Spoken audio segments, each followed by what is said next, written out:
The city will physically close the hospital on November 1 and surrender the certificate on November 21. Saturday was when the demonstrators challenged police barricades.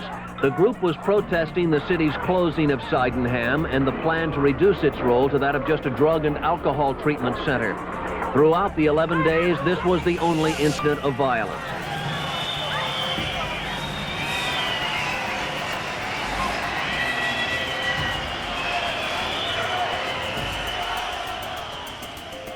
In 1978, when Ed Koch becomes mayor, New York City can't balance its own books anymore. The tax base can't support the services that it had been providing, which leads to mass layoffs of thousands and thousands of municipal workers, be it police officers, firefighters, teachers, the whole swath of kind of what makes a city function. New York City was feeling large amounts of racial division, exacerbated by all the economic problems. It's a city that doesn't seem to be working anymore when Ed Koch comes in. You need to recall that the city of New York was still under the Emergency Financial Control Board, was still in the last years of the aftermath of nearly going bankrupt, of being bailed out. And Ed Koch came into office saying he was going to make the tough decisions that would once and for all put the city on sound financial footing. He also was of a mind that he would not be intimidated. I'm a New Yorker. I was born in the Bronx. I was born in the South Bronx. You're looking at what they do in the South Bronx by way of personality. Now, what do you want me to do? Change and become hoity-toity in Park Avenue? Sydenham was a deeply troubled hospital. It had all sorts of infirmities and problems with it. Sydenham had, by 1979, become a hospital that was basically caring for drug addicts and alcohol programs. It was not a program of choice for people who wanted a serious health issue resolved. The healthcare professionals, not the local healthcare professionals in the Harlem community, but broadly across the board, recognized that Sydenham was an old, out-of-date, obsolete, poorly constructed institution. The fact of the matter is the people who live in that area made their own decision. They go to other hospitals.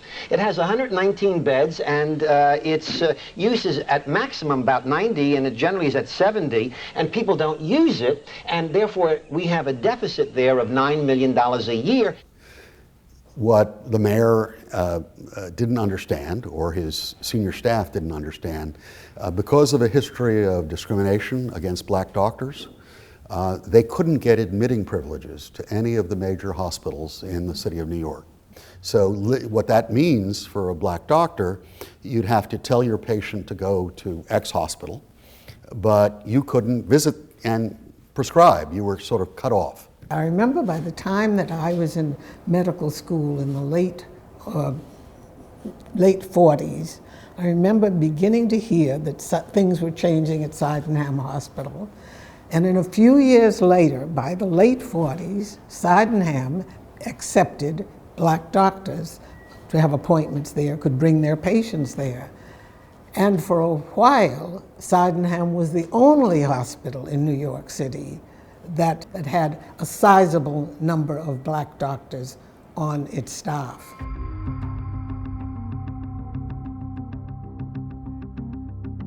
There was a mindset in city government and in the city that you have to pinch your pennies. There was a sense that everything was a slippery slope. And if $7 million were spent unreasonably at Sydenham, well, why not spend it on something in Brooklyn or Queens? And as Ed Koch said, and it was recommended earlier, why not do it now? We need the money. It's not efficiently operated.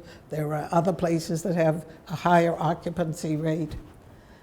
But little did those people who thought that way know that the symbolic nature of Sydenham and the reality of the role it was playing in the community would still weigh heavily. But do you think that I should give in to symbolism and throw away $9 million in desperately needed medical dollars for a symbol which doesn't provide medical care? That you, if you were to go to the old Sydenham emergency clinic, you'd have to walk up 11 steps. You know, they can't even take you directly in there. It became a problem almost immediately, a public perception problem, because the black community particularly had real difficulty getting the best of care. There will be a clear understanding of why the city has chosen to close Sydenham, the smallest, most costly, and least effective of the city's 17 municipal hospitals.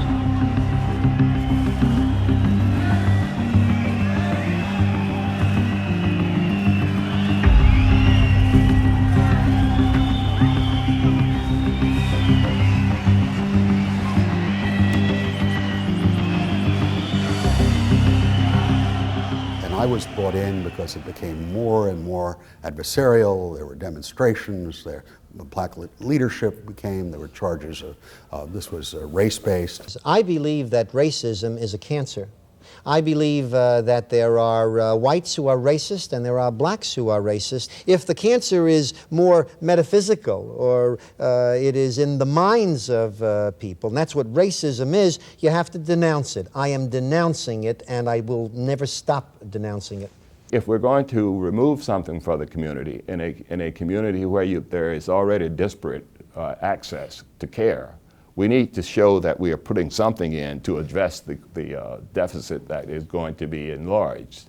We're opening 4 new clinics in the Sydenham area, again, to provide day-to-day service. One of them is already open. The other 3 will open between now and January. There was no trust left on this particular issue, and unless we could open those centers first and show people that this was going to be a major upgrade in care, it was going to be impossible to convince people who felt very leery of what government was doing in there. There were some others that opened, but it took time for them to open, and some of the impetus came not just because Sydenham had closed, but because there was a federal push toward neighborhood health centers. The fact that the replacements took years to develop meant that for a while people were sent other places to get care.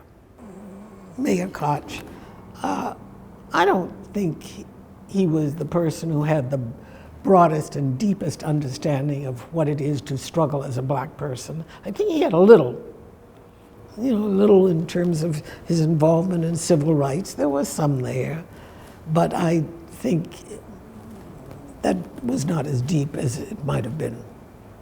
Ed was a passionate, probably the only one who had ever gone on the freedom rides in the South. He had been chased out of town by an angry mob in the South when he was a young person, and had served in Congress with Charlie Rangel and many of the leaders of civil rights and the rest. So his record on civil rights was, exceptional. In my administration, about 18% of the top 135 people in government, the deputy commissioners, the commissioners, the administrators, are black. Under A. Beam, it was about 12%. Under Lindsay, it was about 10%. Under Mayor Wagner, it was about 5%. Those are substantive matters. I'm very proud of the record that we've made, but I don't think it's been perceived in the black community. If you think that when people come from an economically depressed area, that has a health delivery system that's one of the worst in the country, that public officials have been born in that hospital, right. And the mayor says, hey, I got papers here to show reasons why the place should be closed, and you can't push me around, it's closing. If you think that's the way to handle it, the perception of what was happening to my community was far more important than anything that could come up on the balance sheet. You are right. And I said subsequently, after I left office, it was a mistake. Not that it wasn't right on the merits, but that I didn't take into consideration what the hospital meant psychologically to the community. It was a hospital that was created at a time when regular hospitals wouldn't take black doctors. Exactly. And Sydenham was created for that. So it was psychological. I mean, how can you take this away? I didn't even think of that. He was a successful mayor in part because of his fortitude and courage, his willingness to take on issues and to talk about them. He wasn't always right, but who is?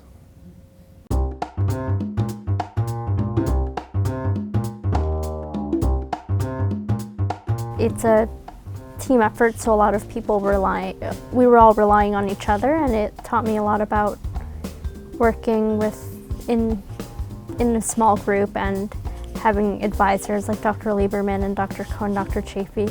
I was confused about Koch because I only knew Koch after they changed the name of the Queensboro Bridge. Research takes time. It takes a lot of time to pore over documents, and then you'll realize that the documents you pored over that didn't matter, they matter so much when you find one shred of information out of the next box of documents that you found. Before we did this, I worked in Harlem for 3 years in FedEx. So, you know, right where all the hospitals at Metropolitan, where Sydenham used to be. And the only thing I knew about Sydenham was that there was a clinic called Sydenham on 125th. During this research, I didn't know that where the nursing homes are at, that used to be a hospital. So I felt like that was one of the things to me that was shocking. The passion, the heart, the love is what really took them to, into politics at the time. Like Mayor Koch, he loves what he does, and he loved the city. And you could see him anytime he talks about the city, it's like his face light up.